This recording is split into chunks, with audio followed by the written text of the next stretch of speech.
جو نئی تفصیلات بتانا چاہ رہا آپ عدالت کو بتائیں، عدالت قانون اپنا راستہ لے گی۔ توہین عدالت کا کیس آپ کو 2012 میں یوسف رضا گیلانی کا پتہ ہونا چاہیے۔ عدالت نے کیس کی سماعت 19 جنوری کے لیے ملتوی کرتے ہوئے واضح طور پر ہدایات لے کے آنے پہ کہ جو تفصیلات توشہ خانہ کی ہے 1947 سے لے کر اب تک کی وہ عدالت کے سامنے رکھیں، اور اگر کوئی دینے سے منع کر رہا ہے تو اس کا بھی تفصیلات عدالت کو بتائی جائیں۔ آگے بڑا اہم ایشو ہے گورنر پنجاب کو ہٹانے والے کیس کی درخواست 5 رکنی بینچ ہے،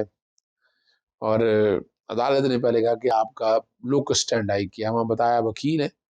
اور یہاں آئینی درخواست ہے، آئین کی تشریح کے حوالے سے معاملہ ہے، اور یہ آج کی نہیں دائر کی ہوئی، یہ جب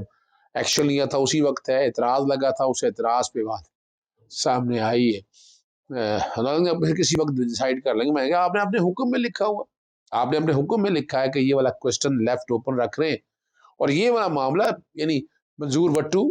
پیر صابر شاہ، ان میں طے نہیں ہو سکا، یعنی کئی کیسے ریزولوشن آنی ہے، ریزولوشن میں کتنا کم از کم وقت ہونا چاہیے، یہ وہ سوالات ہیں جو عدالت کو طے کرنے ہیں۔ عدالت نے کہا یہ واپس لینے، جرمانہ کرتے، میں یہ بالکل تیار ہوں، میں جرمانہ کریں جرمانہ، یہ تو مفاد عامہ کا کیس ہے، ہم تو نہیں پیچھے ہٹنے والے سارے معاملے میں۔ حالانکہ اب یہ سارا معاملہ ہو گیا، ساری اکیڈمک ایکسرسائز ہونی ہے، جو آپ کا موکل ہے جو نہ وہ رکن اسمبلی ہے، نہ گورنر ہے، نہ اسپیکر، میں نے کہا اس سے کوئی تعلق نہیں، عام آدمی ہے۔ اور عدالت نے کہا کہ نوٹیفیکیشن بھی واپس لے لیا، وزیر اعلیٰ بحال بھی ہو گیا، چیزیں اس سے آگے بھی چلی گئی ہیں۔ آگے بڑا اہم ایشو ہے وہ ثانیہ ماڈل ٹاؤن میں میں نے کیس میں سماعت میں میں نے اپنے دلائل جو ہے نا وہ مکمل کر لیے، میں نے وہ دستاویزات لگائی ہیں ساری، ہائی کورٹ میں جوڈیشل انکوائری ٹرائبیونل کے ساتھ جو جتنے انیکسر تھے وہ فراہم نہیں کیے گئے، یعنی ہینڈی کیپ ہے، کوئی چیزیں آیا ہی نہیں، ملے ہی نہیں ہیں ہم سب لوگوں کو، ٹھیک ہے نا جی۔ اور یہ بھی عدالت میں جانا پڑا کہ جوڈیشل انکوائری ٹرائبیونل کی رپورٹ بھی انہوں نے وہ پبلک کیا کرنے کے حوالے سے جو بات تھی وہ ساری عدالت کے سامنے رکھی ہے۔ بحث تقریباً مکمل ہوگی، علی ظفر صاحب اپنے آرگومنٹ جو ہے وہ کل کنکلوڈ کر لیں گے، تو اس ہفتے میں مجھے نظر آ رہا ہے اس پہ فیصلہ ہے یعنی۔ اور یہ ایک بات بڑی وضاحت کی میں بار بار بتاتا ہوں آپ لوگوں کو بار بار کہ انویسٹیگیشن کرنے سے ڈر کیوں رہے ہیں، خوف کس بات کا ہے ان سب حکمرانوں کو، اور نہ اس سے کسی کے حقوق متاثر ہونے ہیں، بڑا سمپل سا میٹر ہے، سمپلی ڈیسائیڈ کرنا ہے، ایڈجوڈیکیٹ ہونا ہے۔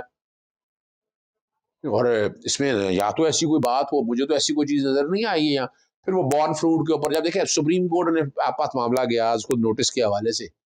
اور سپریم کورٹ نے جب دیکھا کہ سوال فریم کیا کہ دوسری جی آئی ٹی بن سکتی ہے کہ نہیں بن سکتی، اور حکومت پنجاب نے آ کے کہا کہ ہم بنا رہے ہیں۔ اب یہ جتنے بھی آج یہاں پر مدعی ہیں یہ وہاں پر فریق تھے، وہاں ان کی باتیں سنی گئی، انہوں نے وکیل پیش ہوئے، اور سپریم کورٹ نے جب اس سوال کا جواب دے دیا یہ پارٹی کے درمیان ہے، بن سکتی یا نہیں بنتی یہ ایشو نہیں ہے، اس کیس کے حوالے سے جب سپریم کورٹ نے کہہ دیا اور آخر میں رزلٹ بھی لکھ دیا کہ بورن فروٹ، نتیجہ مل گیا آپ کو، تو سپریم کورٹ کے فیصلے کے پیچھے تو نہیں چھپ سکتے نا، آپ سپریم کورٹ کے اوپر بیٹھ جائیں یعنی سپریم کورٹ کا فیصلہ ہم بدل دیں،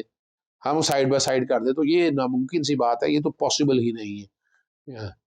باہر آ کے میڈیا میں نے گفتگو کی ہے، لیکن میں چاہوں گا کہ یہی ساری بتا دی ہیں باتیں آپ کو اندازہ ہو جائے، اور بڑی سمپل سی بات ہے، اور سپریم کورٹ کا فیصلہ بھی آ چکا ہوا ہے، 2018 سے یہ معاملہ چل رہا ہے، بیسیکلی 2014 سے ایف آئی آر ہے، 2018 سے تو ہائی کورٹ میں چل رہا ہے کہ جوڈیشل انکوائری ٹرائبیونل، اور کتنے آرڈر ہیں میں نے وہ سارے آرڈر ساتھ لگائے ہوئے ہیں، اور اس سے متاثر یعنی کسی کا حق متاثر نہیں ہوتا ہے، اگر میرٹ پر ہو تو ہو جائے تو فیصلہ عدالتوں نہیں کرنا ہے، اور سپریم کورٹ کے فیصلے کے بعد لاہور ہائی کورٹ کا اختیار نہیں، انتظامی معاملات میں مداخلت نہیں کر سکتی ہے۔ یہ سارے معاملے سوچنے والے ہیں نا، یہ نہیں اختیار تو اتنا کا جتنا اختیار دیا ہو، جب اختیار ہی نہیں ہے، یہ وہ معاملے سارے کورٹ کے سامنے میں نے رکھے ہیں، میں نے میڈیا سے بھی گفتگو کی ہے، اگر زیادہ لمبی ویڈیو ہو تو وہ چلا دیں گے، ورنہ میں نے جتنے باتیں کرنی تھی آپ سے کر دی۔ لاہور ہائی کورٹ کے لارجر بینچ کے سامنے جواد حامد وغیرہ کی طرف سے ماڈل ٹاؤن ثانیہ کے جس میں جے آئی ٹی کو غیر قانونی ڈکلیئر کرنے کے حوالے سے درخواست کی سماعت چل رہی ہے، عدالت کے سامنے بتایا گیا کہ 2014 سے اب تک کوئی تفصیلات نہیں مل رہی ہیں، جو ریکارڈ مانگا جا رہا ہے جوڈیشل انکوائری ٹرائبیونل جو تھا 2017 میں لاہور ہائی کورٹ نے آرڈر کیے تھے 2017-18 میں کہ وہ رپورٹ فراہم کی جائے اور تمام انیکسر دیے جائیں، ابھی تک وہ تمام تفصیلات نہیں فراہم کی گئی ہیں،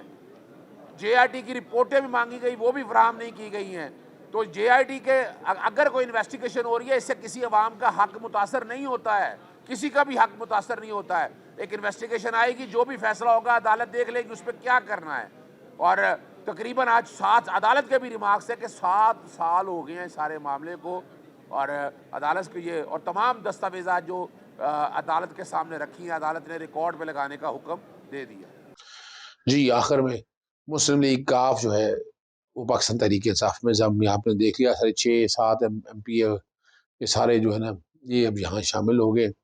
اور یہ بڑا فیصلہ کیا ہے، یعنی نظر بھی آ رہا ہے کہ آگے سیاسی جماعت جس کا مستقبل ہے وہ پاکستان مسلم لیگ ہے، اور